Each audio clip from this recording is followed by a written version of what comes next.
Time to Shine Today podcast Varsity Squad. This is Scott Ferguson, and the people that have listened to my shows, or they might see me on social or whatnot right now, they know that I am a history nerd.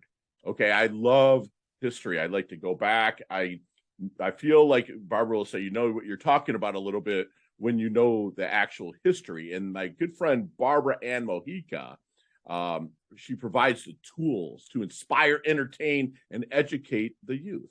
History is the key to solving today's problems. If you're tired of being bombarded by social media noise, accept the challenge. Be a truth teller. And the way you can do that is through knowing your history. You know, she's using the whimsical Little Miss History character to narrate her book series. She makes learning history a fun-filled adventure. And she firmly believes if you don't know your history, you don't know what you're talking about. And Barbara, thank you so much for coming on. Please introduce yourself to Time to Shine Today podcast Varsity Squad. But first, what is your favorite color and why? My favorite color is blue. Blue, okay. And that's because blue can carry such a range of emotions. It can Right. be pale and soft like the sky, or it could be intense like a sapphire blue. Yeah. So I think blue can fit many moods, and Right. I just love to use it in so many ways. I love it. And it's in your color wheel. You're even wearing it right now. Yeah, that's right, I am. I'm here in Jupiter, Florida, and I'm looking at the Atlantic Ocean right now. So blue's kind of my favorite color too. So it is beautiful. So let's get into. Did I read correctly that you went to school to teach youth? Is that right? Or I'm trying to pick it up from your website, but I'm not understanding let's just get to your origins. Let's just say that your origins Okay, of like well, education. I was born in New York City on the border between Brooklyn and Queens, Okay. and I grew up in a lower class environment. My Mhm. parents were not highly educated. Neither of them finished high school because they were children of the Depression era. But I had a love of education from the get-go. There was something within me. I loved to read. I was very curious. And my parents did foster that as much as they could. Unfortunately, I didn't have a lot of financial resources, and college wasn't in the cards for me. Mm. Um, but as I began my journey in school, my teachers kind of pushed me along. And in high school, I had a fantastic history teacher. And of course, history would become my ultimate passion. And she was just so dynamic, and she inspired me. But she also saw something in me. And she told me, you just have to go to college. And that had never really been in my head. Really? I was going to be working in the business world. I was taking courses that would help train me for that. But she motivated me, and I said, okay, I'm going to find a way to do this. And I continued to study and work hard. And at that time in New York City, there was available a public college system that was based on merit. And if you had the grades, Mm-hmm. you could get in. And the tuition was almost non-existent. You had to just pay for your books and supplies. And I did that. I really, really put my nose to the grindstone, and I was able to get into the college of my choice. And I continued to work hard, and I was able to get a scholarship Wow. for graduate school. So my passion was initially history, but when I finished my undergraduate and graduate degree, I realized that I did love research, but I didn't want to live in that kind of ivory tower world of academia. Mm-hmm. So I veered toward kids. I love children, and I liked to work with them. So I decided that I would teach children, Oh wow. and that's what I did for many, many years. And my career took many twists and turns. I worked first with children in a private school, general ed type of setting. And then I realized over time that not everybody learns the same way, and there were so many kids that were being left behind. And I went back to school again and I got certification in special ed. So I started a whole new career. I worked with children with intense special needs, Mm. and I became eventually a principal of a special ed school and then a school district administrator in New York City. Wow. So I've always had that tether to history. I Sure. veered off into the education sphere, and again, being very people oriented, but I was drawn back to that as well Okay. because I always Okay. kept my foot in the water. Yeah. And when I retired, I decided, gee, what am I going to do with myself now? I retired and I was happily moved out of the city in upstate New York now, Okay. but I still wanted to work with kids and I wanted to use my history. So I started Hmm. writing historical articles for a local news magazine. Okay. And then I said, gee, wouldn't it be great if I could make history exciting and inspiring for Thank you. kids? Yes. So that's what I did. But my husband was the catalyst for that because Mhm. my husband is an artist, Okay. and he said, "Well, if you want to make it fun and exciting, why don't I create a character for you to kind of Mm. narrate that series?" So my husband has a lot of background in children's books and all kinds of writing. He had worked in the children's publishing industry years Okay. ago, and he does a lot of work with comics and cartooning. So he Mm. created Little Miss History. And Little Miss History is a cartoon character who narrates the series, is an interactive kind of character who within children can see themselves within her. I think she's a part of Sure. a lot of the lives of kids. So Little Miss History is really me. She's a composite of me. Love it. My husband created the character. I used to wear pigtails like she has, and I love to travel and hike. So she wears kind of like a hiking park Yeah. See ranger that. outfit, Yeah. and that reflects that part of my life experience. And she also wears these rose-colored glasses because that reflects my belief that we should always try to put a positive spin Yeah. on And everything. I see the glass absolutely. Absolutely. half, So not with half empty, but full right. So at all times. absolutely. So with your husband being a partner in this, do you guys ever get into creative disagreements?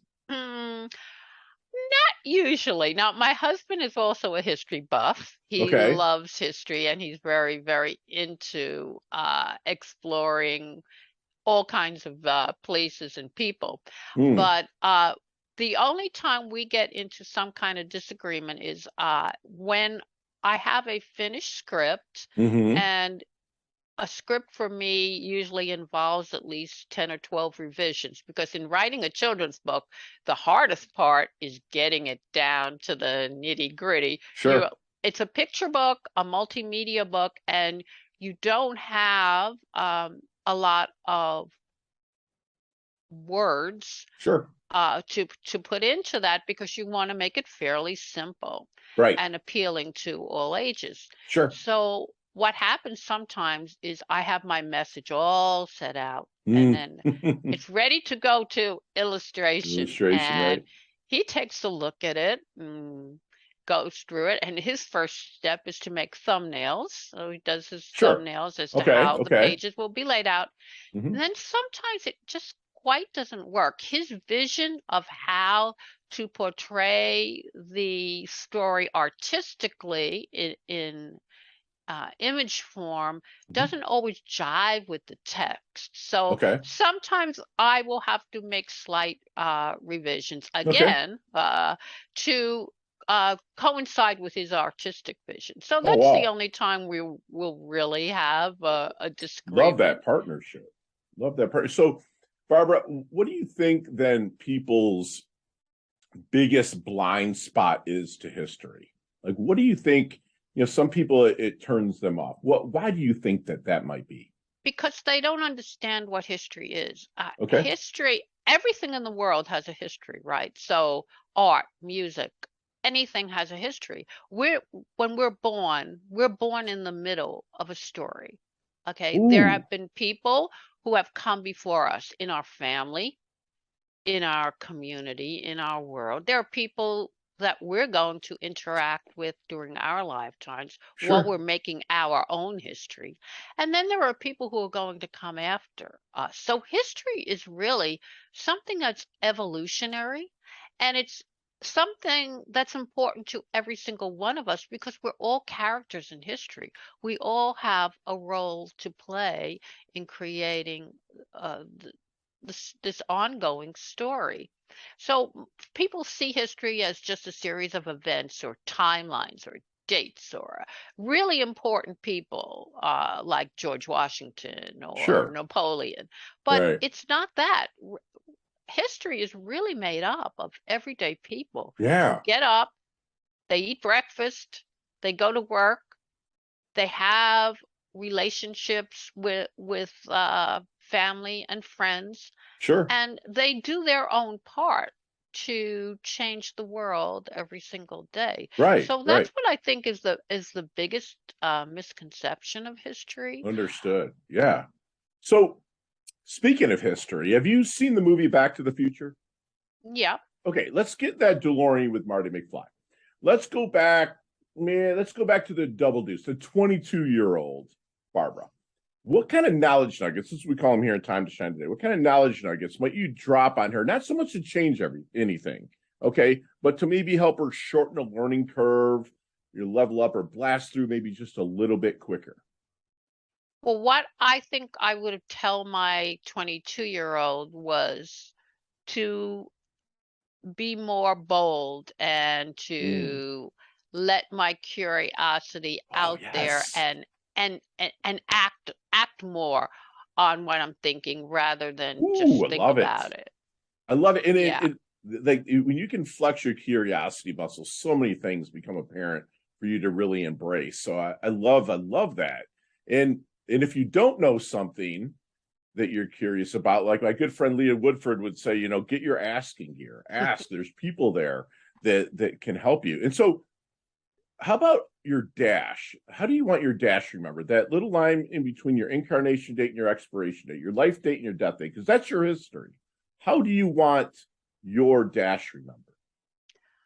I think I'd want people to remember well, I think you should live every day to learn something new Oh, so that you yes. can learn how to live better every day. Wow.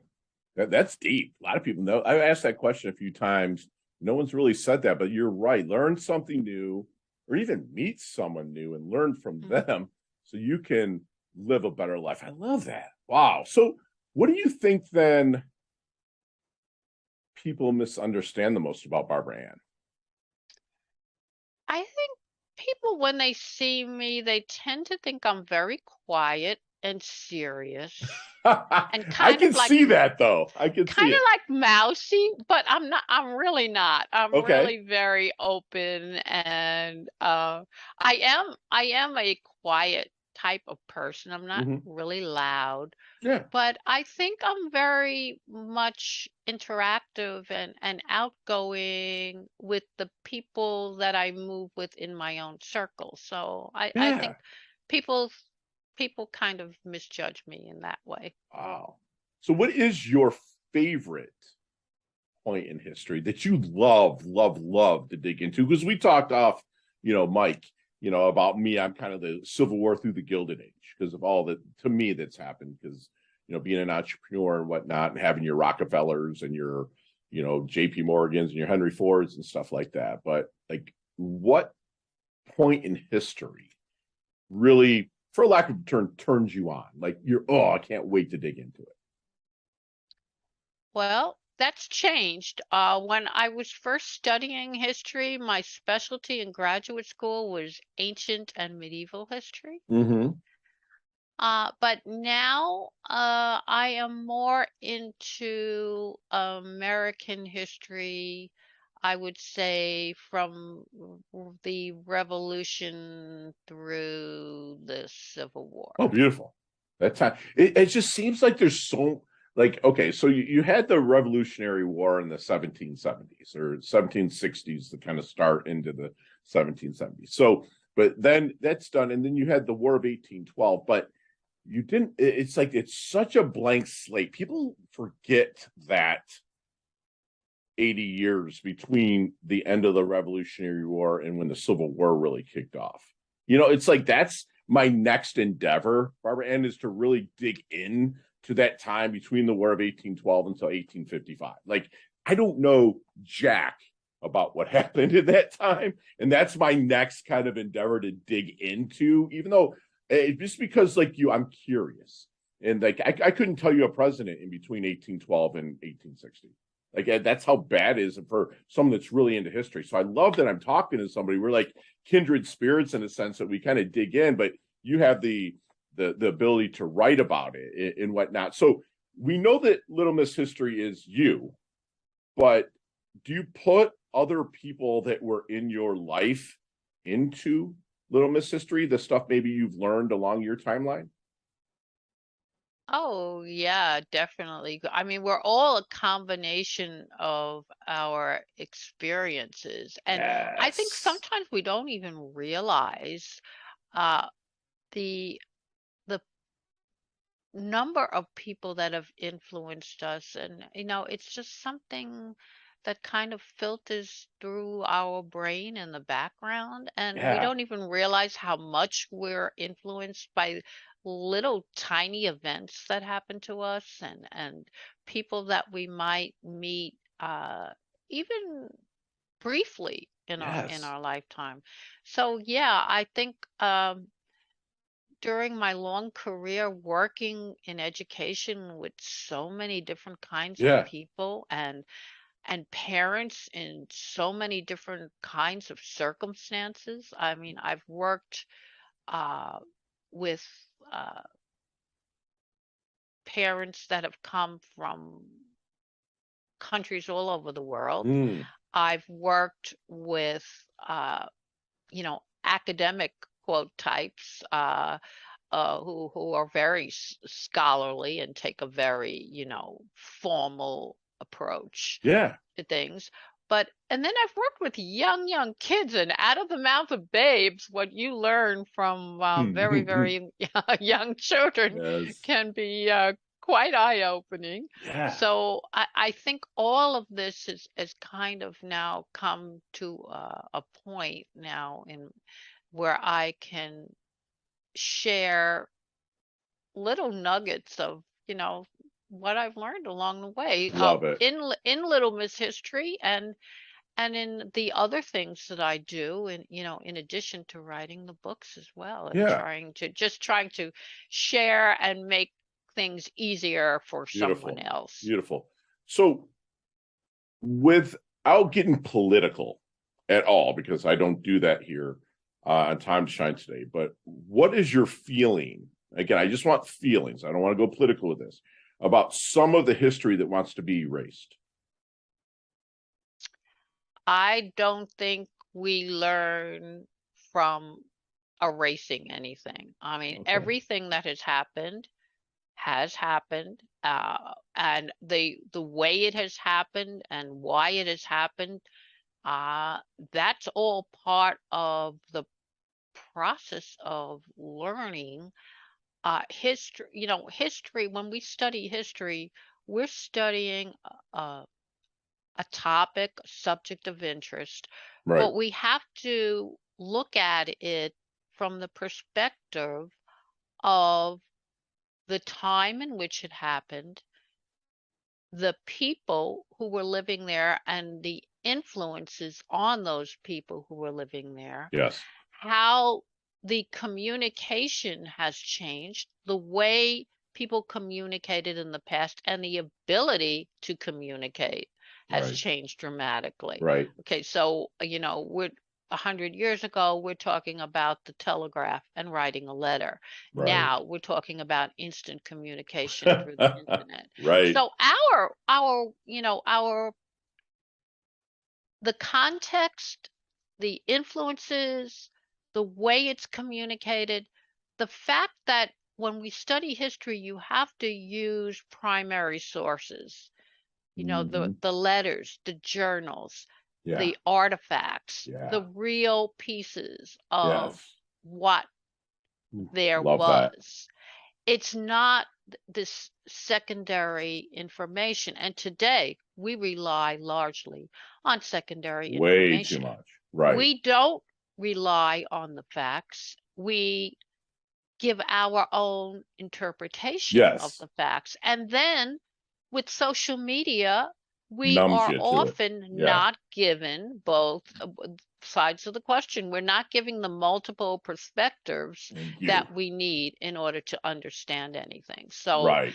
that is a part of the problem. When I Right. went to school as a young child, I didn't have computers. Right. So if I wanted to understand something, I had to go get some books, read about it, take notes, then look at my notes, look at all of the information that I gathered, Sure. and then I had to infer and interpret and analyze that information.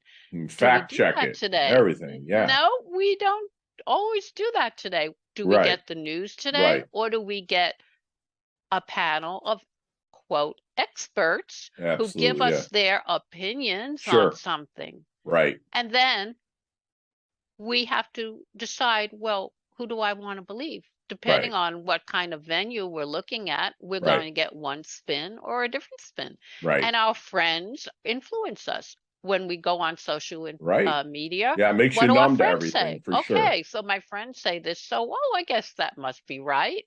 Right. Yeah. And the thing is like even when I'm watching a movie, a good movie, you're gonna have a time in the movie that doesn't make you feel good because you want the hero to win, but it's you don't not watch the movie. You know what I'm saying? You watch it so you can see it, and that's where like my life to me is like a huge movie that I get to watch and see and learn from, and I love the way that you put that out there. So, what is Barbara's definition of a life well lived? A life well lived. Well, I think it's a lot like my philosophy. I think a life well lived is taking all of what you have learned and experienced and being able to then use that to share and help others. Oh my gosh, it could be said better by anybody. I love it. And squad, we are going to take my good friend Barbara Ann Mojica through our Leveling Up lightning round just as soon as we get back from thanking our sponsors and affiliates. Time to Shine Today podcast Varsity Squad. We are back, and Barbara, you and I could probably sit down and talk about each one of these questions for 15 minutes, okay? But you have 5 seconds to answer them with no explanations, okay? And they can all be answered that way. Are you ready to level up? Okay, Let's putting me do on it. the spot. Okay. Let's do it. That's right. That's right. Here we go. Barbara, what is the best leveling up advice you've ever received?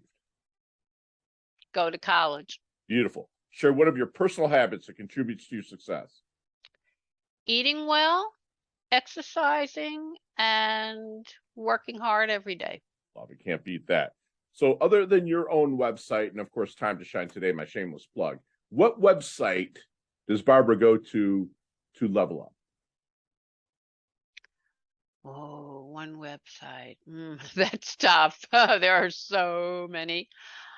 I think I would have to choose history.com. Love it. Love it. What, if any, is your most commonly used emoji when you text? I like a smiley face with hearts. Beautiful. Nicknames growing up?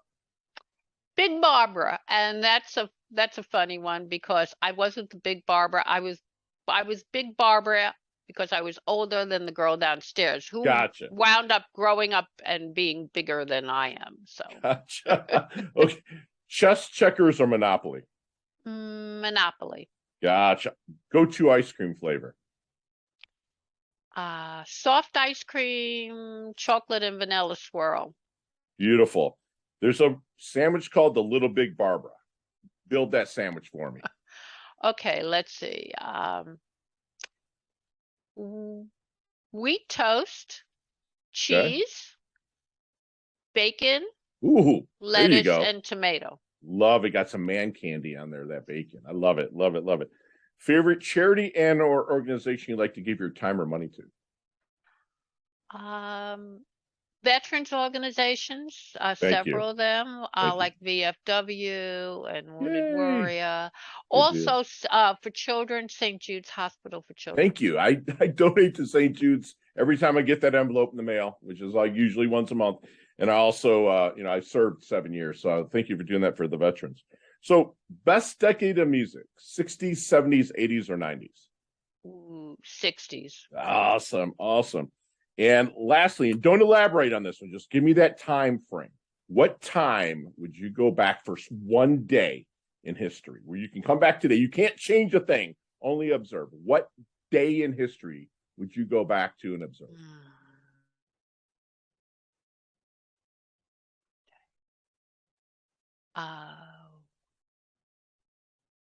The Peloponnesian War. Beautiful. Beautiful. So, Barbara, how can we find you, my friend? My website is the best place to find me, littlemisshistory.com. Just like Yeah, the character. in squad, it's little Little, miss as in MISS, Right. history.com. And you can go there and you can find awesome merchandise. I'm going to buy this coffee mug, actually. You can find awesome merchandise, all the reviews, all of her books. And now we're at the books, and she's got a lot of books. And I believe 14 books and another book as well that's out there. And Barbara, like I can't wait to actually myself dig into them and get in the journey of Little Miss History. But can you tell us a little bit about the latest one you have out, the Monticello with the Thomas Jefferson? Right. Okay, so Little Miss History travels to Monticello, the home of Thomas Jefferson, gives children a window into Thomas Jefferson's life. Mm, Uh, you can learn a lot about a person from the home he lives in. Now, sure. Jefferson lived in an extraordinary home. He Yeah. was an amateur architect, and in his home, his home evolved in many different stages, and Mm-hmm. since Jefferson was president and he sponsored the Lewis and Clark expedition, his Right. home is filled with artifacts from the Lewis and Clark expedition. So he was a lover of the classics. So there are busts of Roman art. There are Mm, beautiful paintings. He was an inventor, so he had this yeah. wonderful clock with weights that went all the way down to the cellar and marked each day. A Wow. very, very unusual one. Uh, he, of course, was one who loved books. Mm-hmm. So Jefferson had a voluminous library, and his library actually became the basis for the Smithsonian Institution Love because it. when Washington was burned, he Mm-hmm. donated his Okay. books what would eventually become the Library. Library of Yeah. Congress. So that's all kind of in the book with Little Miss History and Right. Squad. So Mm-hmm. there were many different aspects to his life. Of course, he was a plantation owner. Right.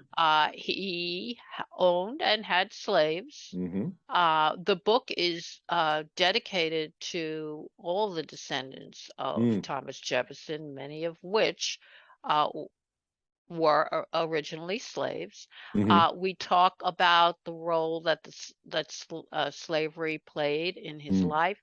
Actually, Jefferson wanted the slave trade banned, and he Okay. wanted that written in the Okay. Declaration of Right. Independence. And that's all in That the book then, right? Right, it Okay. wasn't Very put good. in Very good. because of pressures and Awesome. of the colonies and so on. Awesome. So children learn all about these things, but throughout the book, it's very Hmm. interactive.